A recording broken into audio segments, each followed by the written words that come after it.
औज़ुबिल्लाहिमिनश्शैतानिर्रजीम बिस्मिल्लाहिर्रहमानिर्रहीम। I am your chemistry teacher Shahzeb Kiyani और आज हम लोग डिस्कस करेंगे important chemical properties of non metals.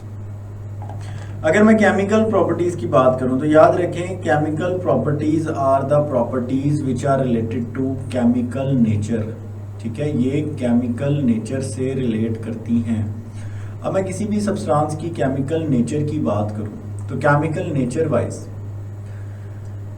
Chemical nature का इन्हिसार होता है इलेक्ट्रॉन्स की तरतीब पे, जिसे हम कहते हैं इलेक्ट्रॉनिक कॉन्फ़िगरेशन। ठीक है, कि इलेक्ट्रॉन्स की क्या तरतीब मौजूद है, इसे इलेक्ट्रॉनिक कॉन्फ़िगरेशन का नाम दिया जाता है। और ये जो इलेक्ट्रॉनिक कॉन्फ़िगरेशन है, इलेक्ट्रॉनिक कॉन्फ़िगरेशन डिटर्मिनेशन करती है उस कंपाउंड की वैलेंसी की, और अपनी वैलेंसी को सेटिस्फाई करने के लिए, यानी कोई भी एलिमेंट स्टेबिलिटी हासिल करने के लिए, स्टेबल होने के लिए क्या करता है, वो बॉन्डिंग करता है। ठीक है, और वैलेंसी या स्टेबिलिटी हासिल करने के लिए ये देखा जाता है कि उसके आउटर मोस्ट शेल, यानी उसके सबसे बाहर वाले शेल्स में इलेक्ट्रॉन्स की तादाद कितनी है। ठीक है, उसके आउटर मोस्ट शेल में इलेक्ट्रॉन्स की तादाद कितनी है। तो their outer most shell are deficient. जो नॉन मेटल्स होते हैं ना, इनके आउटर मोस्ट शेल जो हैं वो इलेक्ट्रॉन डेफिशिएंट है। जैसा कि आप देख सकते हैं नाइट्रोजन N7, इसकी मैं इलेक्ट्रॉनिक कॉन्फ़िगरेशन करूं तो K2L5। तो जो आउटर मोस्ट शेल है मेरे पास नाइट्रोजन का आउटर मोस्ट शेल डेफिशिएंट है, इसमें इलेक्ट्रॉन्स की कमी है। ठीक है, ये डेफिशिएंट है, यानी इसमें इलेक्ट्रॉन्स की कमी है। कितने इलेक्ट्रॉन्स की कमी है ये डिपेंड करता है कि इसको ऑक्टेट पूरा करने के लिए क्या चाहिए। तो डेफिशिएंट है, ऑक्टेट पूरा करना है इसने, अगर इसके पास 8 इलेक्ट्रॉन्स होंगे तो ये स्टेबल होगा, लेकिन इसके पास तो 5 इलेक्ट्रॉन्स हैं। इसका मतलब है कि इसके पास 3 इलेक्ट्रॉन्स की कमी है, 3 इलेक्ट्रॉन्स की डेफिशिएंसी इसके पास मौजूद है। ठीक है, तो 3 इलेक्ट्रॉन्स की इसके पास कमी है। Their outer most shell are deficient, इनके आउटर मोस्ट शेल डेफिशिएंट होते हैं, यानी उनमें कमी होती है। ठीक है, उनमें डेफिशिएंसी होती है। किसकी डेफिशिएंसी होती है? ऑफ इलेक्ट्रॉन्स की। देयरफॉर इसी वजह से दे रेडली एक्सेप्ट इलेक्ट्रॉन, ये एक्सेप्ट करते हैं electron to complete their valence shell, ताकि वो अपने वैलेंस शेल कंप्लीट कर सकें एंड बिकम स्टेबल, और वो स्टेबल हो सकें। तो स्टेबिलिटी के लिए इनको चाहिए इलेक्ट्रॉन्स। अब इलेक्ट्रॉन्स हासिल करने के लिए, ठीक है, ये क्या करेंगे, ये रिएक्शन करेंगे। नॉन मेटल्स के रिएक्शन बड़े आसान, बड़े प्रिडिक्टेबल होते हैं।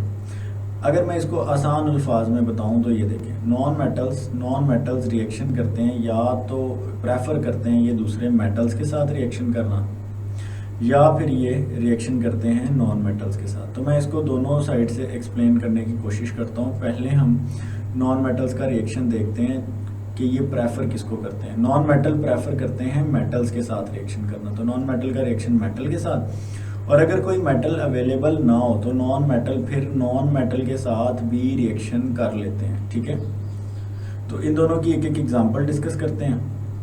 नॉन मेटल ब्लड से मैं कहता हूँ जी क्लोरीन Cl2 प्लस मेटल है हमारे पास sodium Na।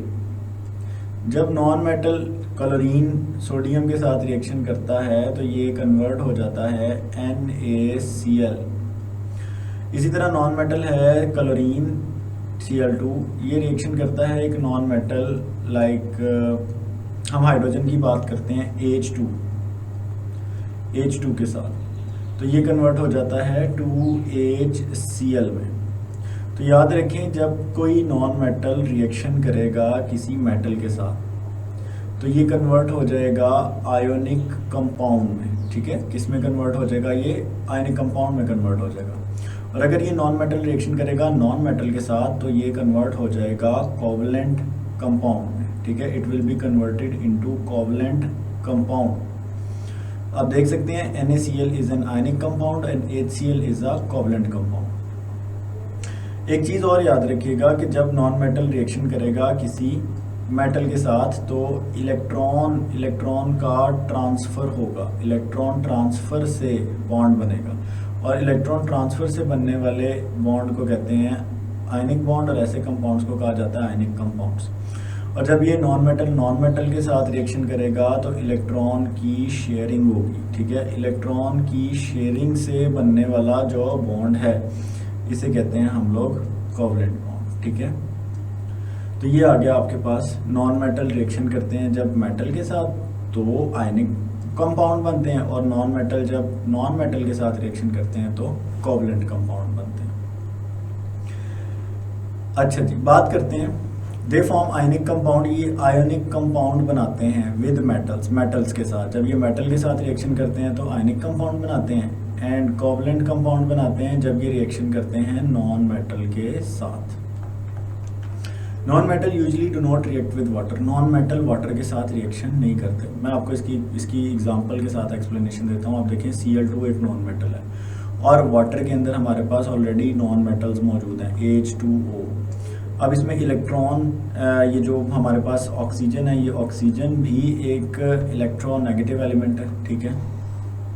Oxygen polling scale पर दूसरे नंबर पे है इलेक्ट्रोनेगेटिविटी में, और क्लोरीन तीसरे नंबर पे है।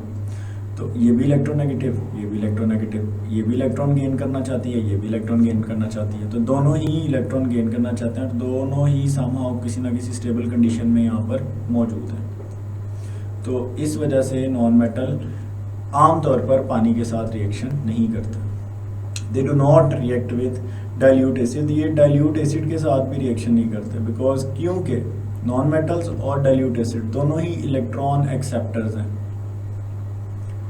और याद रखिएगा कि जितने भी हमारे पास एसिड्स होते हैं, ठीक है, हम एसिड्स की बात करें तो एसिड्स भी नॉन मेटालिक इन नेचर होते हैं, या नॉन मेटालिक ऑक्साइड्स होते हैं, या ये simple non metallic in nature होते हैं। तो नॉन मेटालिक नेचर होने की वजह से नॉन मेटल कभी भी ज़्यादातर नॉन मेटल के साथ रिएक्शन करना प्रेफर नहीं करता।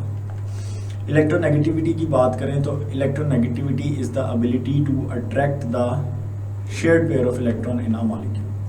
अगर हम इलेक्ट्रोनेगेटिविटी की बात करें तो जो फर्स्ट मेंबर है 14th का, 15 का, 16 और 17 का, इनकी इलेक्ट्रोनेगेटिविटी बाकियों से हायर होती है। क्यों हायर होती है? क्योंकि ये जो फर्स्ट मेंबर्स हैं ग्रुप के अंदर, ग्रुप में फर्स्ट मेंबर्स का जो एटॉमिक साइज है ये सबसे स्मॉल होता है, ठीक है, सबसे छोटा होता है। तो ग्रुप में जो फर्स्ट मेंबर्स हैं इन तमाम मेंबर्स का एटॉमिक